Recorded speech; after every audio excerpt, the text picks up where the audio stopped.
Okay, let's begin. Welcome to our CPAC panel on China rising. Is it a enemy, friend, or frenemy? I'm Bill Gertz. I'm going to be the moderator of the panel. I'm going to give some introductions and make a few opening remarks, and then we'll hear from our panelists. And then if we have some time at the end, we'll be open to taking some questions. First, let me say it's good to be back at CPAC. This is a long history for me. It was at CPAC where the only time I met President Ronald Reagan at a CPAC event. I want to introduce our panelists very briefly, and then we'll get to the presentations. To my left is Dennis Shea. Dennis is the vice chairman of the U.S.-China Economic Security Review Commission. This is a congressional commission that was set up by Congress initially to look at kind of the economics of U.S.-China relations, but has now become a very important outlet for important information about China, especially on the security and military side. Dennis is a longtime denizen of Capitol Hill. He's worked for Senator Bob Dole when Dole was a Republican leader. He also is the founder of Shea Public Strategies in Alexandria and has served as Vice President for Government Affairs for Americans for Pitney Bowes, Inc. Next is Representative Dave Brat. Historical figure. He's a new member of Congress from Virginia's 7th Congressional District. Prior to his election, he was a professor at Randolph-Macon College, and he will go down in history as having pulled off perhaps the biggest upset in history by defeating the first House Majority Leader, Eric Cantor.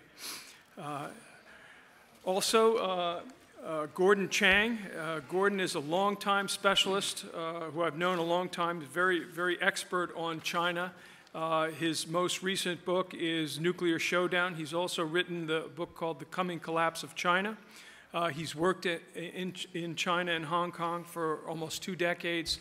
One of the best on understanding the mechanics of the Chinese system, and he'll also present a good presentation there. Last, Adelle Nazarian is a Los Angeles-based reporter for Breitbart.com. She has done some excellent reporting and also speaks Chinese, so she's well-versed in the subject. Before we start, I just want to make a few opening comments on this topic. Again, China rising. We hear a lot about China rising. And the question of whether China is a friend or enemy, I like to look at it in terms of, is China a threat or not? And I think this is something that I have focused on for the past 30 years. In fact, my 2000 book was called The China Threat, which was a play on the Chinese government's long-term strategy of what they call the China threat theory.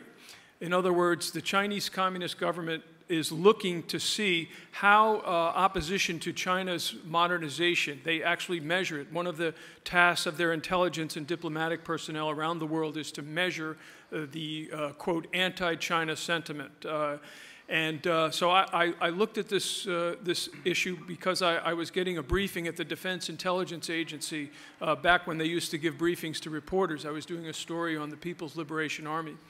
And after the briefing, a colonel came in and said, the director would like to see you. And I had a meeting with the DIA director, and he said to me, he said, you know, Bill, China is not a threat. And I said, well, why do you think that? And he said, well, and I'm simplifying this in a great deal, but he said basically because the Chinese say they're not a threat. And I saw that this was a really serious problem. I mean, I could understand academics and political consultants and others making the argument that China's not a threat, even though it is a threat. But here was the top military intelligence officer for the Pentagon. So I realized that there was a serious problem, and I've been covering this debate within government. There is a strong debate, and the debate is among those We don't have a real clear word for it. They're pro-China, but they're not pro in the sense that they're Chinese agents, but they feel that they have to somehow protect China from conservatives and anti-communists. And this is a real problem. So my bottom line on China is that the U.S. government for several decades has underestimated the threat posed by China. And I define threat as both the intentions and capabilities of this government. And I always like to, and I'll conclude on this note, and we'll let Dennis talk, but one of my mentors was a guy named Konstantin Menges, who passed away a number of years ago. He was a Reagan administration national security official, and he wrote a book called China, the Gathering Threat. And he made 2 points about China.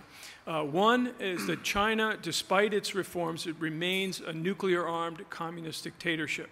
And two, we need to tell the truth about China, and that's really the problem. We don't tell the truth about China. I've met businessmen who said, I've worked in China for 20 years and I've never met a communist. The problem with China is that it has made economic reforms socialistic, but they're still state-controlled. But its political system essentially remains a Soviet-style system, and this is a real problem. So with that, I'll stop and turn it over to Dennis. You can talk from here or on the podium. That's fine. Thank you, Bill.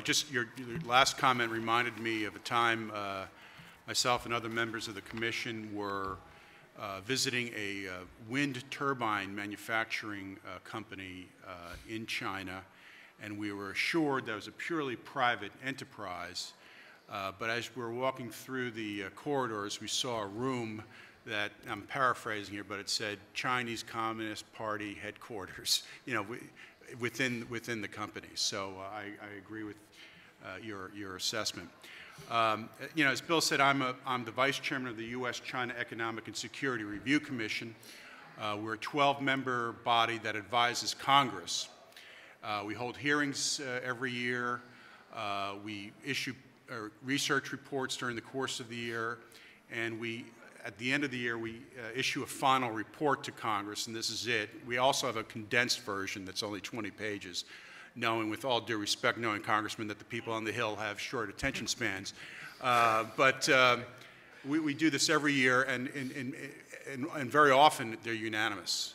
12 members, Democrats and Republicans, vote to support the recommendations in the report. I have to say my remarks today reflect my own views and not necessarily those of the Commission. In last year's report, as Bill mentioned, it's part of our mandate. We look at both the military, security, and economic dimensions of the U.S. relationship with China. And over the past 2.5 decades, the rate of modernization of China's military has been truly remarkable. And of course, this modernization has been fueled by China's remarkable economic growth, which in turn has been supported by the United States and our relationship with China. We've seen double-digit annual increases over the past year. Defense spending, of course, in China lacks what we call transparency. It's very difficult to really figure out how much they're spending. But last year, the Chinese government reported that they spent $132 billion on defense, but it's probably closer to $200 billion because they don't include R&D expenditures or acquisitions of foreign military technologies, provincial contributions to defense. So I think they spend close to $200 billion on defense annually, and it's been increasing. Now, one of the goals of this modernization effort is to deter and, if necessary, defeat U.S. intervention in a potential conflict in the Western Pacific. And what are the potential flashpoints that could occur? Well, obviously, there's the Taiwan Strait issue. The People's Republic of China views Taiwan as a renegade province and still wants Taiwan to be part of the fold. The people in Taiwan have a different point of view, which seems to have grown increasingly hostile towards the PRC over the past year. Another potential flashpoint is the East China Sea, where the Chinese claim islands, the Senkakus, currently administered by the Japanese. And another potential flashpoint is this vast area known as the South China Sea, of which China claims about 90%, even though other countries in the region like Vietnam, Brunei, the Philippines have claims there as well. Key elements of China's military modernization are the following. They have, point number one, China has the most active cruise and ballistic missile program in the world. They have fielded the world's first anti-ship ballistic missile. We've not seen it operate over waters, but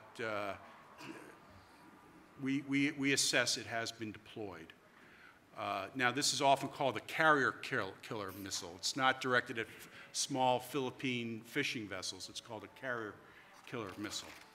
China's also developing a hypersonic missile vehicle that could strike anywhere in the world in a matter of minutes to hours, which would potentially render missile defense systems either less effective or obsolete. I will point out, while China has the most active cruise and ballistic missile program in the world, the United States has agreed to, in 1987, agreed to the INF Treaty, the Intermediate Nuclear Forces Treaty, which restricts the United States as well as Russia from testing or deploying ground-based cruise and ballistic missiles within the range between 500 and 500 kilometers. So here's China building up a massive cruise and ballistic missile program. We have treaty obligations that tie us down from responding. And frankly, I think there's a great book by a guy named Robert Haddock. I think it's called Fire on the Water, but he points out how China's missile-centric strategy is really affecting the ability of the United States Navy and other military operations to operate potentially effectively in that region of in the Western Pacific. China has also undertaken a significant naval buildup and transformation. In our report, there's a great table that shows orders of battle for naval surface combatants and submarines. And we assess by the year 2020, which is just 5 years off, the inventory could include as many as 350 modern surface combatants and submarines that China. Now, the rebalance that everyone's heard about, under the rebalance, we would send 67 ships forward deployed in the Western Pacific, U.S. ships. So now, our U.S. capabilities are much better still, but those 350 surface combatants and submarines are modern. We assess are modern and have significant capabilities.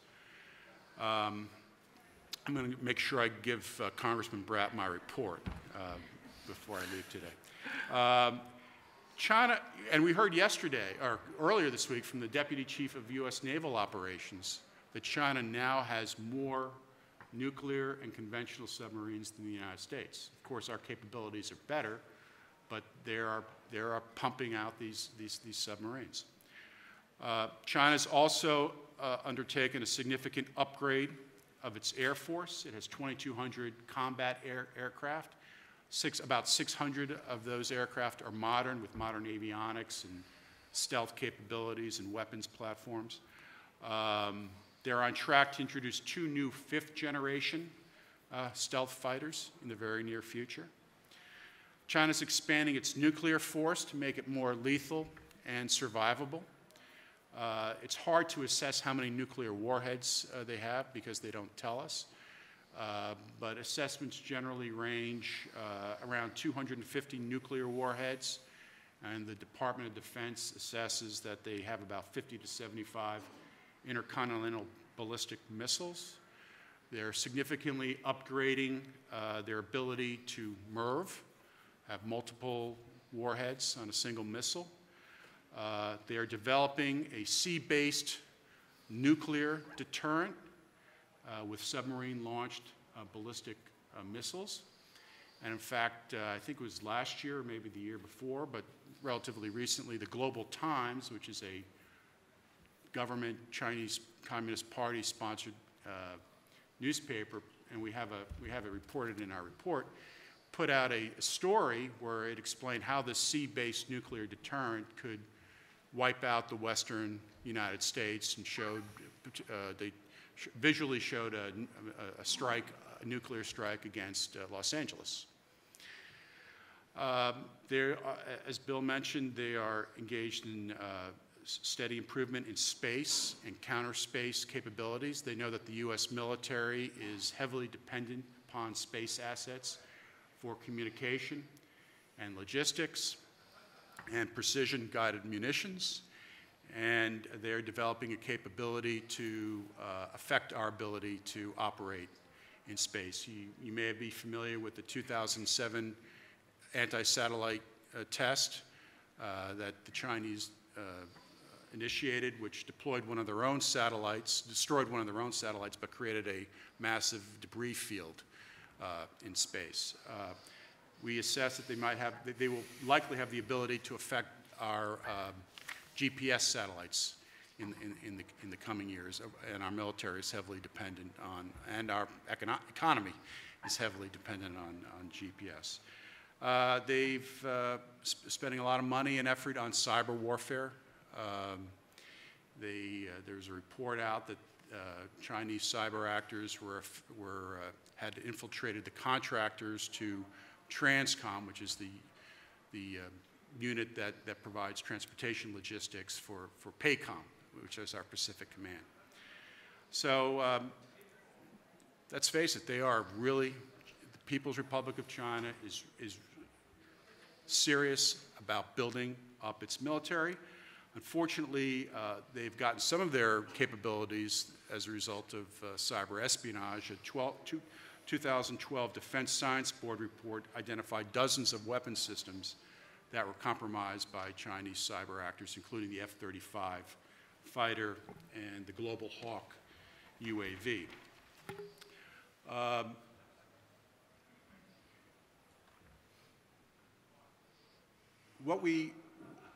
With enhanced military capability, China, of course, is asserting itself more aggressively in the East China Sea and the South China Sea, particularly toward two U.S. allies, Japan and the Philippines, as well as against Vietnam. And they're probably betting that we will eventually back off. But the fact of the matter is, China has already altered the status quo in the Western Pacific. They have established an air defense identification zone to which the United States appropriately objected, as well as many other countries, including Japan. They established this ADIZ in the East China Sea. They threw out the Philippines. They now have secured the Scarborough Shoal. There was a confrontation there. No shots fired between the Philippines and China. This is within the EEZ of the Philippines, and both sides agreed to sort of walk away, but the Chinese, as we report, kind of reneged on the deal and now have secured the Scarborough Shoal. And they're building, they have several land reclamation projects in the Spratly Islands in the South China Sea, where they're building helipads, potentially a runway, airport runway, docks, surveillance facilities, radar, and this is intended to enable China to project its power even further in that region of the world. And there are ongoing attempts right now to prevent the Philippines from resupplying an outpost at the Second Thomas Shoal. If you go on the web, you can see video. I've gone on and seen video of Philippine soldiers. The Philippines wrecked a ship in this Second Thomas Shoal. They have a bunch of Philippine Marines and Navy people there, just to ensure this is Philippine sovereign territory, or within the EEZ of the Philippines. And the Chinese are trying to have attempted in the past to block the resupply of that ship. So what did we conclude this year? And this is Democrats and Republicans, 12 Democrats, 6 Democrats, 6 Republicans. We have concluded that China's rise as a major military power is challenging decades of air and naval dominance by the United States in a region of the world in which we have substantial economic and security interests. And in fact, the regional military balance of power is shifting in China's favor. And this is an area of the world where about $5 trillion of trade transit, much of it coming to the United States. It's an area where we have regional alliances with Japan, the Philippines, South Korea. So this is quite significant. I don't know if I'm gonna, we also look at the economy as well. And, you know, the trade deficit is astounding. Last year, the U.S. had a record trade deficit in goods with China of $342 billion. And since China joined the WTO, it's been a $3 trillion plus cumulative trade deficit. Part of it is the United States' fault. And we need to save more. We need to, you know, produce more. Okay, it's not all China's fault. But China has engaged in, even despite agreeing to certain reforms when it joined the WTO, it has engaged in activities that clearly violate, if not the letter, but the spirit. China of that agreement. Hot issue now, you know, the U.S. business community was very excited about opening the Chinese market to U.S. exports. While exports have grown to China, imports from China overwhelmed the number of exports that come from there. But you're seeing the Chinese government exclude certain high-tech companies from operating and selling their goods in China through restrictions on government procurement. And it's my personal view that, you know, the Chinese government, despite our wishful thinking, has really no intention of giving up, of handing over large segments of the Chinese market, particularly in the high-tech area and other important areas, to Western business interests. That's just not going to happen, even though that was sort of a premise of our engagement with China through the WTO. And finally, China is engaged in a state-sponsored, you know, not just military, but state-sponsored espionage campaign directed at U.S. economic assets. And we saw the indictment of five leaders of the, 5 soldiers in the PLA who worked out of Shanghai for being engaged in that. But we clearly have the costs of China, the costs imposed on China have not been sufficient, woefully insufficient to deter them from continuing in that type of activity. So I'm going to wrap it up there. Okay, thank you, Dennis. We lost Congressman Brat. He had to vote, so we'll go right now to Gordon Chang. Well, thank you very much, Bill. Okay. The screen says China is rising, but I believe that it's actually falling. But China, a weak state, is more dangerous today than it has ever been, or at least since the end of the Korean War. At the same time, the Chinese and Russians are forming an axis, which is the most dangerous trend in the world today. And how could this be worse? Well, the United States, for decades, has pursued misguided policies that have encouraged the Chinese to act provocatively. But we will begin with the motor of China's rise, its economy. China's growth is stagnant. It's at most 2–3%. It's not the 7.4% that Beijing claimed for last year. And we can see from the trends of the last couple quarters of last year and last month that the economy may even be contracting. Let's talk about January. In January, exports fell 3.3% from the same month in 2004. Imports, which are a very good, reliable indicator of Chinese domestic activity, plunged. They fell 19.9%. Financings were down 21.2%. Surveys say that the manufacturing sector may have been contracting, and clearly price indices show that the country has entered a deflationary phase.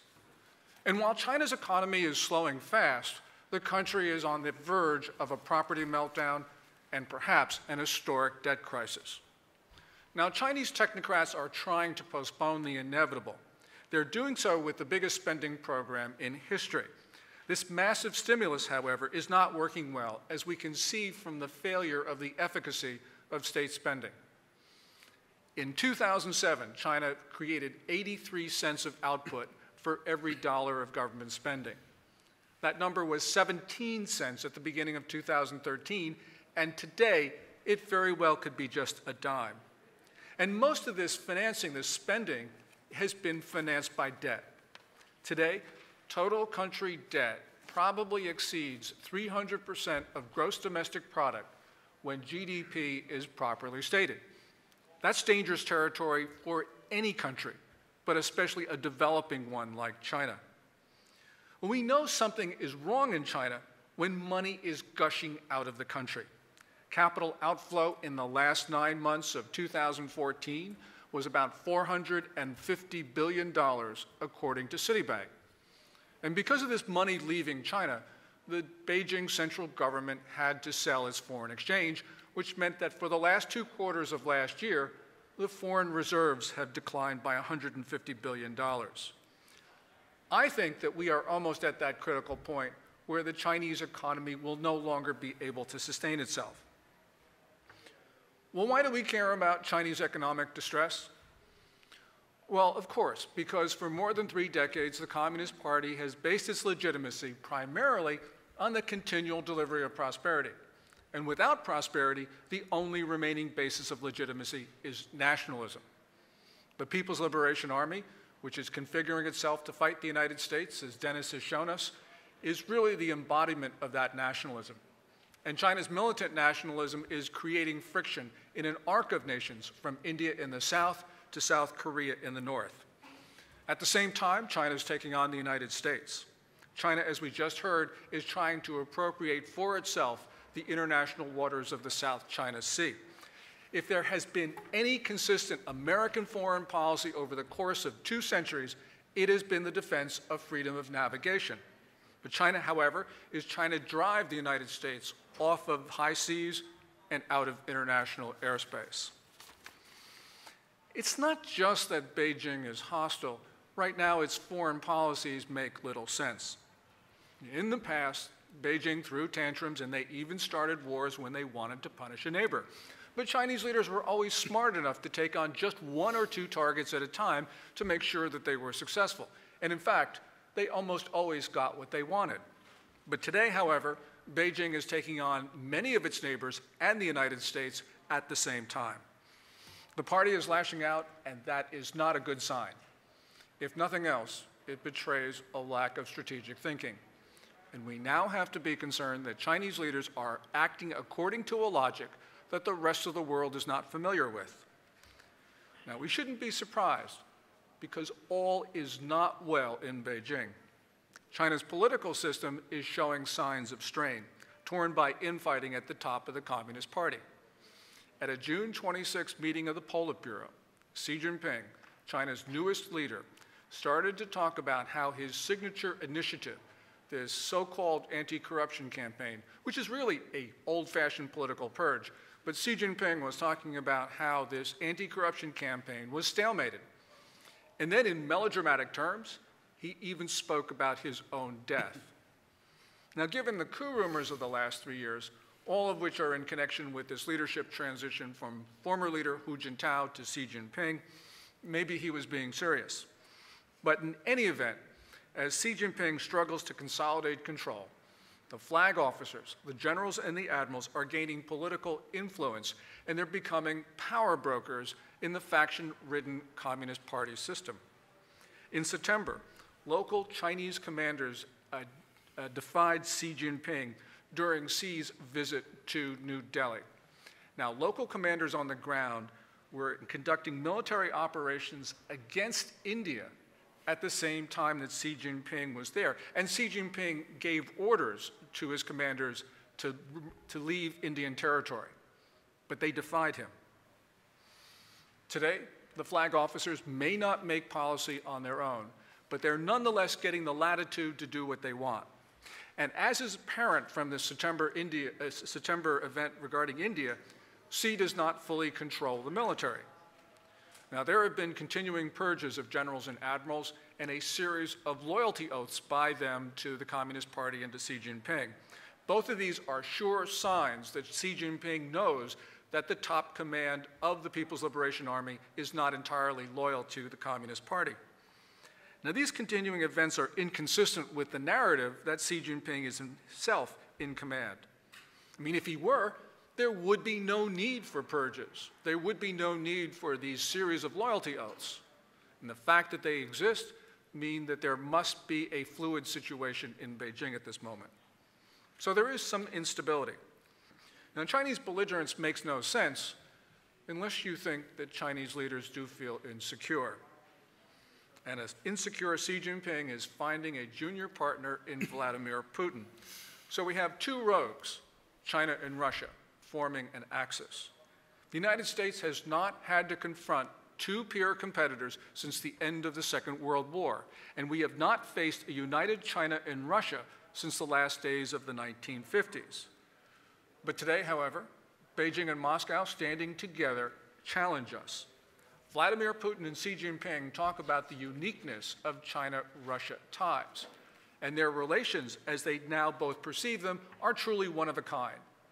They view themselves in the same terms, they see their interests converging, they are, in short, like-minded. So as a result, the Russians and the Chinese have now embarked on this grand project, which is to bring down the American-led international system. They are grabbing territory from their neighbors, both of them, and China, with Russia's help, is taking on America at sea and in the sky. They are both threatening nuclear war, and they're thinking even of waging conflicts that they believe will stay limited, even if they do use nukes. A Russian analyst recently wrote that Putin thinks that he can employ a limited nuclear strike on a Baltic capital and get away with it. And as Putin, as we've heard in the last several months, has been trying to intimidate the West with his not-so-veiled threats to incinerate Ukraine's defenders. And Beijing thinks it can employ similar threats, as we heard from Dennis. In October 2013, with no apparent provocation, China's state media, and this was across the board, this was People's Daily, this was PLA Daily, China Central Television, Global Times, as you point out, ran identical articles that talked about how Chinese submarines could launch ballistic missiles tipped with nuclear weapons that could kill Americans by the tens of millions. And indeed, the Chinese were so kind, they actually listed the cities that they were going to destroy. Seattle, San Francisco, Los Angeles, San Diego, Boston, New York, Philadelphia, Baltimore, Portland and Maine, and the two Navy towns of Annapolis and Norfolk. And you're thinking of moving to Chicago? Well, these Chinese reports detailed how wind-borne radiation could kill residents of the Windy City. Now, let me point out that these articles were not the work of rogue journalists. They appeared across state media platforms at the state time, which is a sure indication that they were directed from the top of the Chinese political system, the Politburo Standing Committee. Now, for us, and for Americans, for decades, a nuclear exchange is really inconceivable. For more than a generation, we think that these weapons are defensive in nature. They're instruments of deterrence. But as we've now seen over the last several months, Vladimir Putin and Xi Jinping himself are now looking at them as just other appliances of aggression. Now, many people say that Beijing and Moscow will remain wary of each other and they will never form an enduring partnership. Well, I think they will. But even if these propositions were correct, it's clear that these two states, the dragon and the bear, acting provocatively at the same time, can shake the world and make it worse. Now, there will always be ambitious men and women in the world, but it is the free societies pursuing wrong-headed policies that permit these folks to actually become dangerous. We seek to engage those who threaten us, and we fear antagonizing them. But history tells us that aggressors will not stop until they are stopped. But we're not stopping them. And we do not want to live in a world where they set the rules. Thanks very much. Thank you, Gordon. Yeah, I'd like to add to that, about that story that was published in the Chinese press. They estimated that Chinese submarine-launched nuclear attack on the United States would kill between 5 and 12 million people between the blast and the radiation. Per strike. Yeah, and I had a chance to ask the Chief of Naval Operations, Admiral Jonathan Greenert, about this at a conference, and his response was really disappointing.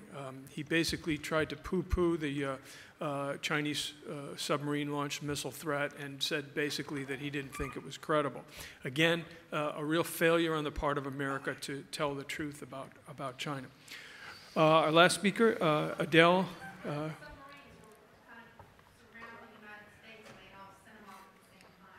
It'd be not good, yeah. Yeah. Okay, Adelle, you're on. Thank you so much. I'd like to preface my remarks by saying that, yes, the dragon and the bear are going after the eagle. And also a quote from ex-Soviet dissident Andrei Sakharov, that a country that does not respect the rights of its own people will not respect the rights of its neighbors. I do not doubt, as both of my fellow panelists pointed out, that China is seeking a tremendous expansionist strategy throughout Latin America. They are, very much speaking with, nations like Venezuela and Mexico. In Venezuela, Beijing has extended a $50 billion line of credit since 2007, and they have $250 billion that they plan on investing in that region over the next decade or so. So they cover that as well to a certain degree. In the Asia-Pacific and the South China Sea, undoubtedly, China is expanding its naval forces there, air forces and naval fleet. And in the Philippines, in Taiwan, in Japan, I kind of see it as Japan being China's #1 enemy, the USA being China's #2 enemy, and a lot of that has to do with respect, a cultural thing here. So Japan and China historically have very negative ties, obviously, due to the rape of Nanjing and sort of a very aggressive contact between the two nations where the Prime Minister of Japan won't even acknowledge China. So that's seen as a very disrespectful act to the Chinese. And then you have with America, our own commander-in-chief, that President Barack Obama, who during recent visits there, had the audacity of chewing gum, for example, while visiting, which was taken very disrespectfully by the Chinese government. An act of arrogance, in a sense.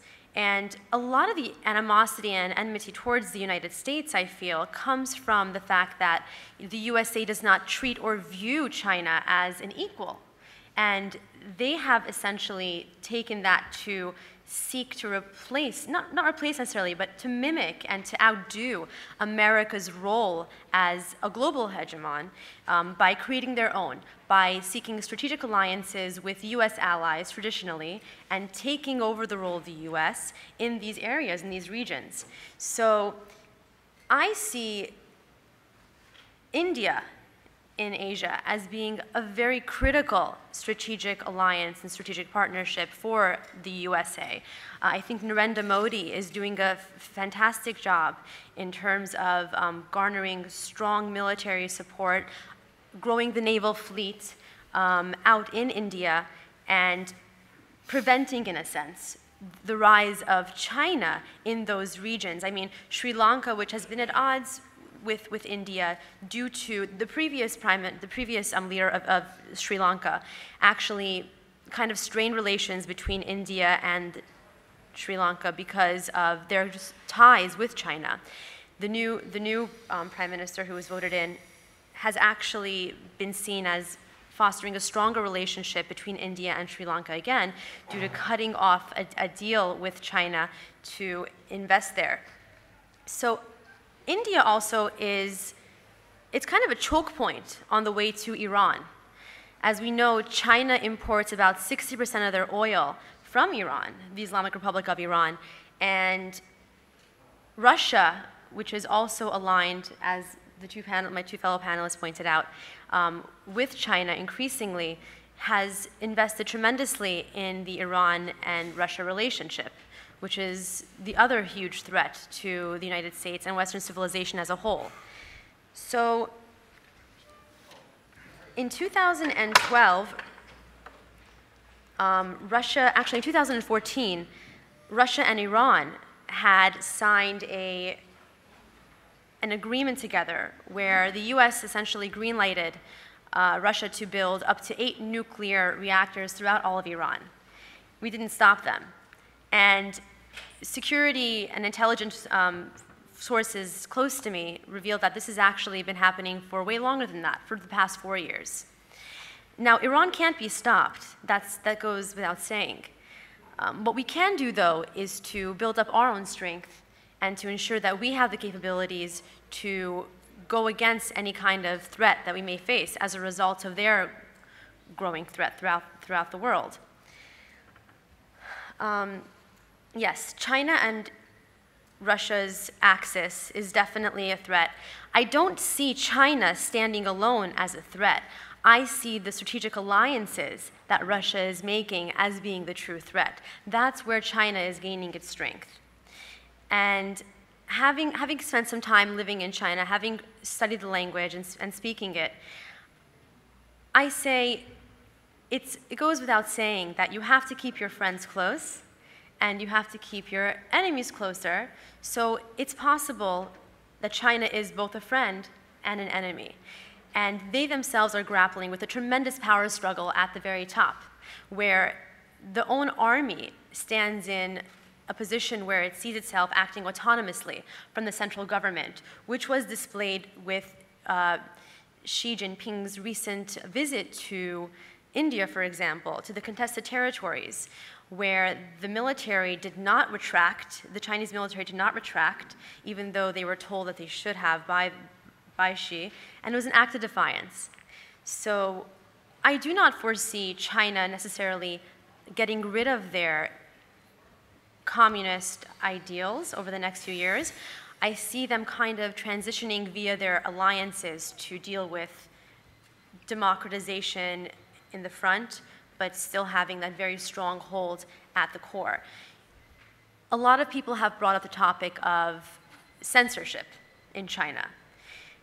Yes, America is the bastion of human rights, of freedom, and China is one of the biggest abusers of human rights in the country. But a lot of their strategic stronghold over their population has to do with the fact that they do control what is input and what is output of their country through the internet. And you can't blame them for that.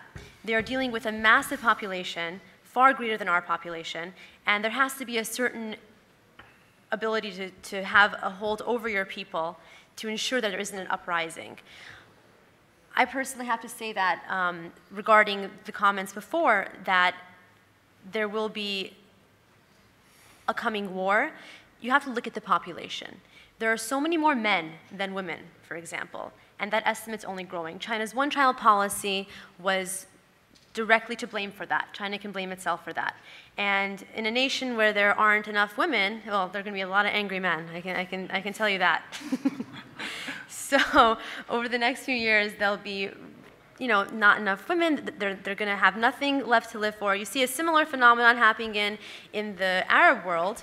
I'm not saying that I'm endorsing it in any way, shape, or form, but it's just a common string of logic where there will be a lot of people who are ready, willing, and able to put themselves up to fight for the country and don't see any other alternative for themselves, as we may in America. So I'd like to also point out, to play upon the military dominance and the national security risk. We have in this nation, unfortunately, under this administration, cut a lot of funding for our military. And we don't have enough resources to fight on two fronts, which is the Asian front that also has ties back to the Middle Eastern front. So in President Obama's recent remarks, he mentioned how, I think it was about a year ago, he mentioned how the defense budget cuts wouldn't affect the Asia Pacific. He definitely was foreshadowing a war there. China has been at war with America for 3 years. It was a cyber war, oil war. Now it's a strategic military war. And we do need to increase our budget for defense. I do not doubt that. I also believe that we need to be able to view China from their own culture. A lot of times, what happens at China's central government gets misinterpreted. The Chinese language, as you know, there are 4 tones in Mandarin Chinese and 9 in Cantonese. I speak Mandarin. I wouldn't dare touch Cantonese unless I have like 3-4 years to really immerse myself in that environment. But oftentimes, many things that are stated are interpreted differently. And I think recently, there was, in 2009 or 2010, a Chinese artist was sent to the White House to represent, strong bilateral relations, a cultural gesture, and very famous artist in China, I can't recall his name, but he had a black Christmas tree, and he set it on fire, it exploded all over the White House's lawn, and to me, that was a direct representation of kind of, putting up a middle finger to American culture and saying that they view us as being, a little bit lesser and a foreshadowing of the coming war. China the communist ideals don't mesh well with Western ideals. And I think that over the next few years, we have to really be able to understand that every nation stands for itself. China stands for itself. As much as we're allied with India, India stands for itself, and the USA needs to stand for itself too. So, as you gentlemen have masterfully, covered a lot of the stuff that I had in my notes too, I would like to end on that, and let's definitely focus on a much stronger America going forward. Hopefully, we'll have new leadership to usher that in, where we haven't had it. Great, thank you, Adele. As the conference wanted us to do, we've made some bullet points at the end here, which I will go through on the slide, but in an exercise in multitasking, we'll take a couple of questions while I'm going through that. Okay. I have a question about economic warfare related to Alibaba and also the currency issues. I'm going to take Yeah. Dennis? Gordon?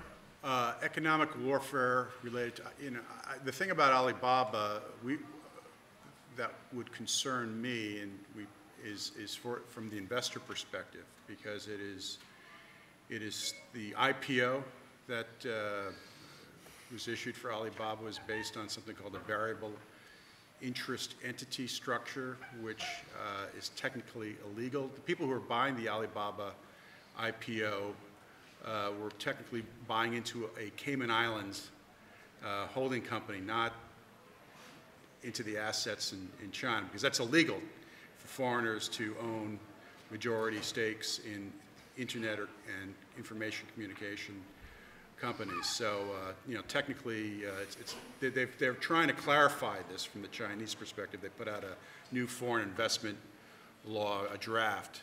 So my concern with Alibaba would be from an investor perspective. Currency is obviously a major issue here in the United States. Currency has been used. They've undervalued their currency in order to support an export-led economy, which in turn makes U.S. exports to China more expensive. So that's something that the Commission has repeatedly expressed concern about. Currency, I think, is an important issue because China has gamed the currency system around the world, and it's done very well by, as Dennis said, keeping its currency at a low value so that it could export. And the United States needs to do something about this because this is currency manipulation. But at the end of the day, some problems take care of themselves. And right now, the Chinese central government, the People's Bank of China, the central bank, is not working to keep its currency low. It's working to keep its currency higher. They've been defending their currency for the last 2.5, maybe 3 months, and they need to do this because if the currency drops, there's going to be even more outflow of capital from China, and they're very concerned about this. They're worried about China becoming the next Argentina or the next Mexico. We've seen so much of the way of capital outflow and indeed capital flight that right now, that's, I think, the big economic concern in Beijing these days. So they're working to keep their currency up, not down. With regard to Alibaba, this is another problem that I think will take care of itself. There's so many wrong things about Alibaba, one could spend 3 days discussing it. But the point is, I think investors are going to start to see that there's much less there than was promised. I think Alibaba's revenues will start to come down if they throw out counterfeit and substandard goods, and also as artificially inflated transactions are no longer permitted. This is going to be death for their revenues. Investors are going to have, I think, a new view of Alibaba, and we saw this when they released their last quarterly earnings for the quarter ended December 31. Investors didn't like it at all. They dropped the stock about 10% in the course of 3 days. Okay. I was wondering if the panel could speak about the role of universities and education plays in the security concerns posed to the United States by China, specifically along 3 main points. The role that U.S. dependencies on foreign sources of human capital plays in facilitating ongoing Chinese military-industrial espionage campaigns against the United States. China's targeting of the United States grad students to develop agents of influence, as outlined by the FBI series Game of Thrones. And finally, the general state of the intellectual arms race between the United States and China has on U.S. competitive advantage as measured in both military and economic terms. Wow. Wow. Well, I'll just very briefly say, since it's 3 o'clock, that you know, the FBI and the Defense Department of Defense have expressed concern about the use of foreign students to collect intelligence, and I would say that the overwhelming majority are law-abiding and here to learn, but there is that concern that you know, that you express. Sorry. If I may add, you know, we have to be able to adjust ourselves to understand the mentality of the people who are our enemies and friends. The way that China has come into America and other nations and extracted and extrapolated and drawn intelligence, literally they are advertising in British magazines, in European and American magazines, to have American scientists, intellectuals, economists go into their country, buying intelligence and having them lecture and give away secrets. We need to do the same thing. We need to have our top experts going to China, or inviting people from China to come and speak here. That's part of it. I think gathering intelligence, more education you can have, that's the key to it.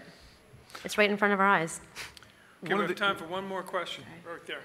Sure. Returning to the military equation, I'm sure that have not the Chinese calculated what an American nuclear strike would do to China, or don't they care, as Mao didn't? And then given the quality of Chinese consumer goods, if they're the same quality as Chinese military goods, there's less to it than meets the eye. After all, the greatest threat to the Russian nuclear navy was the Russian nuclear navy, given their lack of safety. Yeah. On the first part, I'll take that one. They do not, their calculus for military conflict is not the same as the West. They do not concern themselves greatly with casualties. Again, and this is because the PLA, the People's Liberation Army, is not a national army in the traditional sense. Its #1 function is the preservation of the Communist Party in power. So when this is a danger, because they don't calculate how many millions of people they could lose in a nuclear exchange. And to bring this back to what we're talking about in terms of politics, I think that the Chinese don't think the United States has the will, basically, to defend itself. You get this sense that the Chinese believe the United States is in terminal decline and that they not only own the 21st century, but many centuries after that. And I think that essentially they see a failure of will, especially when they make nuclear threats against the United States, which are countered by, as Bill talked about, the Chief of Naval Operations poo-pooing the whole thing. that erodes deterrence. And that has a big effect because we've seen Chinese flag officers and even Chinese diplomats make threats about the use of the world's most destructive weapon, and they go uncountered by American officials. And so this erosion of deterrence is extremely dangerous for us because it creates a belief in the Chinese mind that they can use nukes and get away with it. It's the same thing that Putin thinks. And unfortunately, the Chinese are learning from the guy in Moscow. That'll have to do it. Thank you all very much. Thank you.